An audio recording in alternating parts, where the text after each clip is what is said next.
Yang Hee Lee joins us now from Seoul. She's the UN Special Rapporteur on Human Rights in Myanmar. Great to have you on the program, ma'am. It's been 2 years since the crisis erupted in Myanmar. The Rohingya facing a lot of persecution in Myanmar and a lot of trouble across the border in Bangladesh. Is there anything that can give us some hope? Is there any part of this where their situation has been improved over the past 2 years? I'm afraid that there has not been a single movement, none whatsoever, that indicates there is any improvement for the situation of the Rohingyas inside Myanmar and outside of Myanmar. Now, recently, a 5-year-old child was among 30 Rohingya who were arrested in Myanmar. They were trying to get to Yangon. So we have a situation where they can't leave Rakhine to get to other major cities. And your report also said it's too dangerous for them to leave Bangladesh and Cox's Bazar to go back home. So what's going to happen with them? Are they just herded like cattle in these apartheid-like camps? Well, I think you've just said the right words. It is an apartheid-like situation in Rakhine State currently. Though, we have to remember that in Sittwe, the capital city of Myanmar, there's still 128,000 Rohingyas living in internment camps since 2012.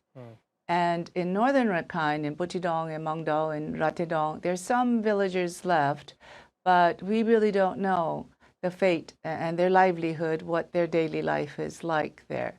I know they've been trying to cross the border to Bangladesh, even in recent days, but I was really appalled to hear about the 30 that was caught in Yangon and as young as 5 years old.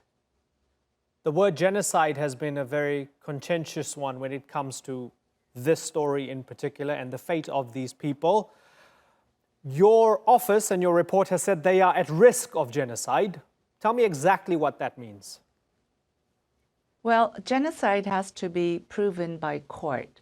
It's a term that can only be proven through all sides and investigations from all sides to be proven. However, I have indicated even in 2016 and 17 that it bears the hallmarks of genocide, because there are some indicators of genocide, and FFM, the fact-finding mission, and myself, we've concluded that there is the intent for genocide, and we could see 4 out of the 5 categories or the indicators of genocide present now in Myanmar.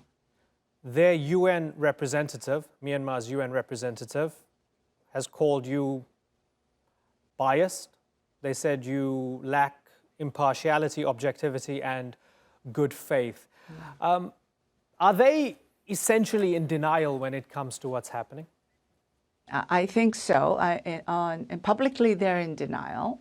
And I think they've got to know, these public officials got to know that the vast number of people and the severity and the volume of the damages that was created by the Tatmadaw is something way beyond humanity.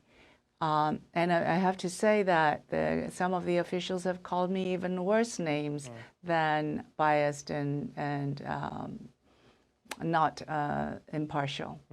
And you've met with Aung San Suu Kyi, and I followed that closely. What was interesting, yes, and you mentioned that she threatened to restrict your access when you were pushing back against her and asking for more access and were criticizing, and then eventually you were banned from the country. What's your message to her right now? I mean, presumably it's harder to get a face-to-face meeting with her right now. What's your message? Well, I've said this publicly that, I'd like to ask her, is this what she had aspired for decades when she was in house arrest and what she was fighting for, democracy and freedom for Myanmar? Is this what she really wanted? And I had said in my last report to the Human Rights Council in September that I really would like to implore her to open her eyes, listen with her heart, and to see what the real situation is in Rakhine and other places in other ethnic states in Myanmar. And today's the day of the Nobel Peace Prize. Abiy Ahmed's got it for trying to make peace between Ethiopia and Eritrea and for his work within his country. A lot of people doing a retrospect and looking at congratulations. Others. Yes, certainly. A lot of people doing a retrospect and looking at others who got the prize over the years. Aung San Suu Kyi, one of them as well. Do you believe that she needs to be stripped of her Nobel Peace Prize? Well, I understand that the Nobel Peace Committee has no policy of stripping anybody from their prize that they won for whatever reason that they acquired it. So, well, I think the Peace Prize issue is in the past. And we all know that her record since receipt of the Peace Prize is so different, so dramatically different from what the international community and even the people of Myanmar believed that she would do. And very finally, so you went out there, you did the work, your team did the fact-finding, and it was very thorough. You have these different arms and wings of the UN.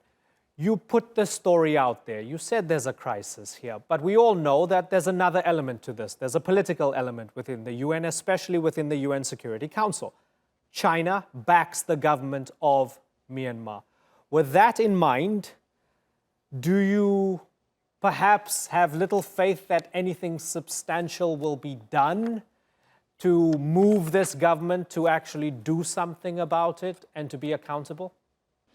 Well, China and Russia is playing a tandem role in this situation.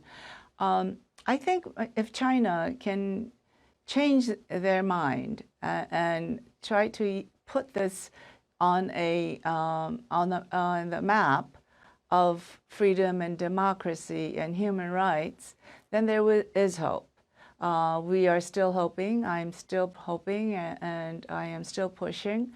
But there are other avenues. The OIC, headed by the Gambia, initiated a referral to the ICJ, the Prevention of Genocide Convention. There are other options too. Other countries can refer Myanmar to the ICJ. Furthermore, the international community can establish an ad hoc international tribunal that will adjudicate cases in Myanmar that happened in Myanmar from 2011. And this is not just in Rakhine State, it is in other ethnic states as well. And of course, there is the possibility of member states applying universal jurisdiction over the crimes that happened in Myanmar. Yang Hee Lee, a pleasure having you on the Newsmakers. I thank you very much for joining us.